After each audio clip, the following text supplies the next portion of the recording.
नमस्कार दोस्तों, आप सभी दर्शकों को महाशिवरात्रि की बहुत बहुत बधाई। दोस्तों, चलिए जानते हैं आखिर बेलपत्र शिवजी को इतना प्रिय क्यों है। शिवलिंग पर बेलपत्र क्यों चढ़ाया जाता है? जी हाँ, बेलपत्र शिवलिंग पर क्यों चढ़ाया जाता है। दोस्तों, जब हम भगवान शिव की बात करते हैं, भगवान शिव की सबसे प्रिय चीजों की बात करते हैं, तो उसमें सबसे पहले आता है बेलपत्र। जी हाँ, बेलपत्र का नाम ही सबसे पहले आता है। ये बात तो हम सभी जानते ही हैं। बेलपत्र भगवान को बेहद प्रिय है। बेलपत्र को चढ़ाए बिना, शिवलिंग पर बेलपत्र को चढ़ाए बिना पूजा को कभी भी पूर्ण नहीं माना जाता है। इसलिए अगर आप भी भोलेनाथ की विशेष कृपा पाना चाहते हैं तो इस महाशिवरात्रि पर भगवान शिव जी को बेलपत्र जरूर अर्पित करें, जरूर चढ़ाएं। लेकिन आखिर शिव जी को बेलपत्र इतना प्रिय क्यों है, चलिए जानते हैं। दोस्तों, बेलपत्र में 3 पत्तियां एक साथ जुड़ी होती है, जिसको लेकर कई तरह की मान्यताएं प्रचलित है। बेलपत्र के 3 पत्तों को कभी त्रिदेव का यानी सृजनकर्ता, पालनकर्ता और विनाशकर्ता यानी ब्रह्मा, विष्णु और शिव का प्रतीक माना जाता है। दोस्तों, कहीं कहीं तो ऐसा माना जाता है कि बेलपत्र ध्वनियों को प्रतीत करता है, यानी जिन ध्वनियों की सम्मिलित गूंज से ओंकार बनता है, उनका प्रतीक बेलपत्र को माना जाता है। बेलपत्र की इन 3 पत्तियों को महादेव की 3 आंखों से या उनके शस्त्र त्रिशूल का भी प्रतीक माना जाता है। तो दोस्तों, ये है बेलपत्र से जुड़ी कुछ मान्यताएं। कहीं त्रिदेव, कहीं 3 गुण, कहीं ओंकार की ध्वनि, कहीं महादेव की आंखें, तो कहीं त्रिशूल का भी प्रतीक माना जाता है। दोस्तों, जब समुद्र मंथन के बाद विष निकला था, तो भगवान शिव ने पूरी सृष्टि को बचाने के लिए इस विष को अपने कंठ में धारण कर लिया था। विष के प्रभाव से उनका कंठ नीला हो गया था और उनका पूरा शरीर अत्यधिक गर्म हो गया था, क्योंकि बेलपत्र विष के प्रभाव को कम करता है। जी हाँ, बेलपत्र ठंडा होता है, वो विष के प्रभाव को कम करता है। इसलिए सभी देवी देवताओं ने बेलपत्र शिवजी को खिलाना शुरू कर दिया। बेलपत्र के साथ ही शिवजी को शीतल रखने के लिए उन पर जल भी अर्पित किया गया। बेलपत्र और जल के प्रभाव से भोलेनाथ के शरीर में उत्पन्न गर्मी शांत होने लगी और तभी से शिवजी पर जल और बेलपत्र चढ़ाने की प्रथा चल पड़ी। दोस्तों, बेलपत्र चढ़ाते वक्त कुछ बातों का ध्यान रखना भी बहुत जरूरी होता है। जैसे शिवलिंग पर हमेशा 3 पत्तियों वाला बेलपत्र ही चढ़ाए। बेलपत्र को भगवान शिव को अर्पित करने से पहले अच्छे से धोकर ही इस्तेमाल करें। जब भी भोले शंकर को बेलपत्र चढ़ाए तो इस बात का ध्यान रखें कि बेलपत्र चढ़ाने के बाद जल जरूर अर्पण करें। जी हाँ, बेलपत्र चढ़ाते समय ओम नमः शिवाय मंत्र का जाप भी करना चाहिए। मान्यता है भगवान शिव बहुत ही दयालु और कृपालु भगवान है। वे मात्र एक लोटा जल से भी प्रसन्न हो जाते हैं। हर माह में आने वाली मासिक शिवरात्रि के साथ साथ साल में पड़ने वाली महाशिवरात्रि का भी खास महत्व है। दोस्तों, आपको बता दें कि महाशिवरात्रि फाल्गुन मास के कृष्ण पक्ष की चतुर्दशी के दिन मनाई जाती है। इस दिन विधि विधान के साथ भगवान शिव की पूजा अर्चना करनी चाहिए। मान्यता है कि इस दिन व्रत रखने से सौभाग्य में वृद्धि होती है। साथ ही ऐसा भी माना जाता है कि इस दिन शिव जी का रुद्राभिषेक करने से जीवन में सभी कष्टों से छुटकारा मिलता है। दोस्तों, इस दिन भगवान शिव के साथ माता पार्वती की पूजा भी की जाती है। दोस्तों, फाल्गुन मास में आने वाली महाशिवरात्रि साल की सबसे बड़ी शिवरात्रि में से एक मानी जाती है। दोस्तों, इस दिन ब्रह्म मुहूर्त में स्नान करें।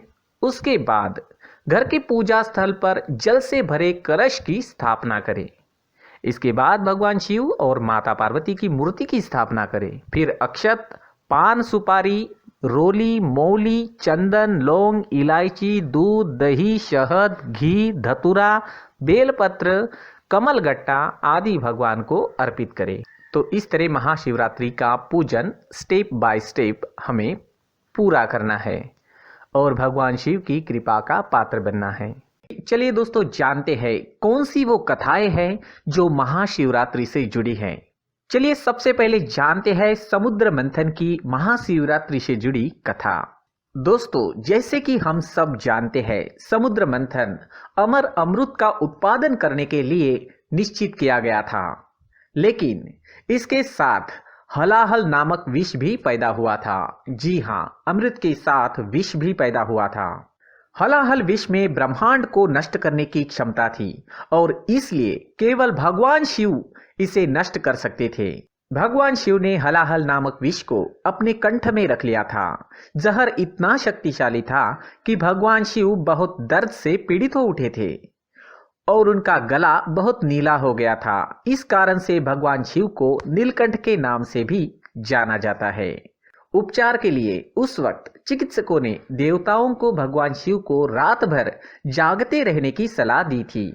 इस प्रकार भगवान शिव के चिंतन में एक सतर्कता रखी गई। शिव का आनंद लेने और जागने के लिए देवताओं ने अलग अलग नृत्य किए और संगीत बजाए। जैसे सुबह हुई, उनकी भक्ति से प्रसन्न भगवान शिव ने उन सभी को आशीर्वाद दिया। शिवरात्रि इस घटना का उत्सव है जिससे शिव ने दुनिया को बचाया है। तब से इस दिन भक्त उपवास भी करते हैं। दोस्तों, इस तरह भगवान शिव ने हलाहल विष को अपने कंठ में रख लिया और सृष्टि को बचाया था। इसी तरह दोस्तों, दूसरी महाशिवरात्रि की कथा है जो एक शिकारी की कथा है। चलिए वो सुनते हैं। एक बार पार्वती जी ने भगवान शिव शंकर से पूछा, ऐसा कौन सा श्रेष्ठ तथा सरल व्रत पूजन है जिससे मृत्यु लोक के प्राणी अपनी कृपा सहज ही प्राप्त कर लेते हैं। उत्तर में शिव जी ने पार्वती को शिवरात्रि के व्रत का विधान बताकर यह कथा सुनाई। एक बार चित्रभानु नामक एक शिकारी था। पशुओं की हत्या करके वह अपने कुटुंब को पालता था। वह एक साहूकार का ऋणी हो गया था। वो उस साहूकार का ऋण समय पर ना चुका सका।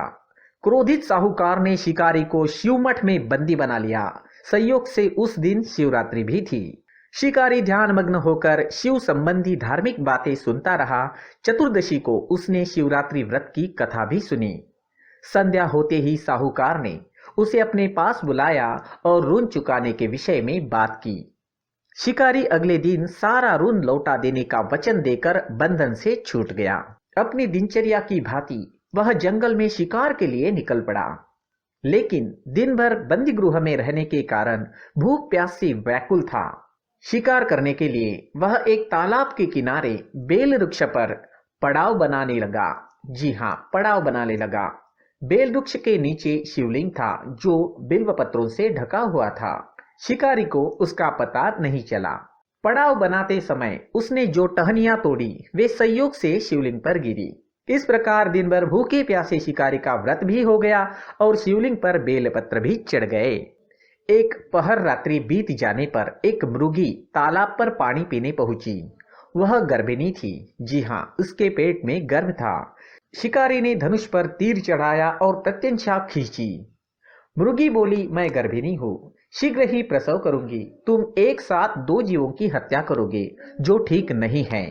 मैं बच्चे को जन्म देकर शीघ्र ही तुम्हारे समक्ष प्रस्तुत हो जाऊंगी, तब मार लेना। शिकारी ने प्रत्यंचा ढीली कर दी और मृगी जंगली झाड़ियों में लुप्त हो गई। कुछ ही देर बाद एक और मृगी उधर से निकली। शिकारी की प्रसन्नता का ठिकाना न रहा।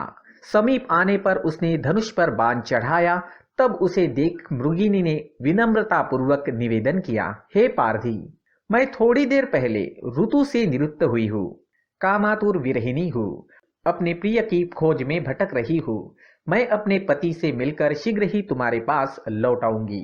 शिकारी ने उसे भी जाने दिया। 2 बार शिकार को खोकर उसका माथा ठनका। वह चिंता में पड़ गया। रात्रि का आखिरी पहर बीत रहा था। तभी एक अन्य मृगी अपने बच्चों के साथ उधर से निकली।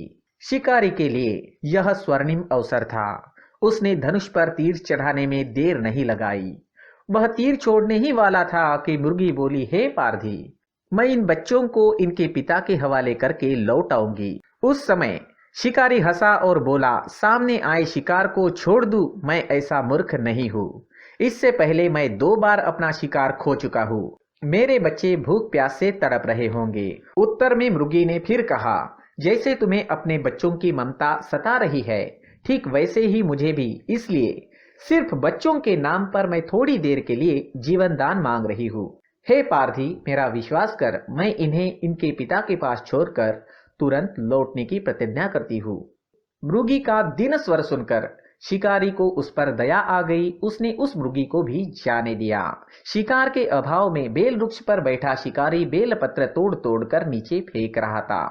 पौ फटने को हुई तो एक पुष्ट मृग उसके रास्ते पर आया। शिकारी ने सोच लिया कि इसका शिकार वह अवश्य करेगा। शिकारी की तनी प्रत्यंचा देखकर मृग विनीत स्वर में बोला, हे पारधी भाई, यदि तुमने मुझसे पूर्व अपने वाली 3 मृगियों तथा छोटे छोटे बच्चों को मार डाला है तो मुझे भी मारने में विलंब न करो, ताकि मुझे उनके वियोग में एक क्षण भी दुख न सहना पड़े।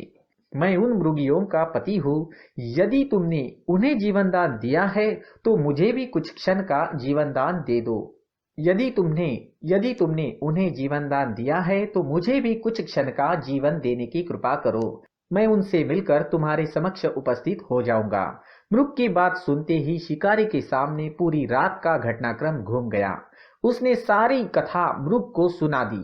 तब मृग ने कहा, मेरी तीनों पत्नियां जिस प्रकार प्रतिज्ञाबद्ध होकर गई है, मेरी मृत्यु से अपने धर्म का पालन नहीं कर पाएंगी।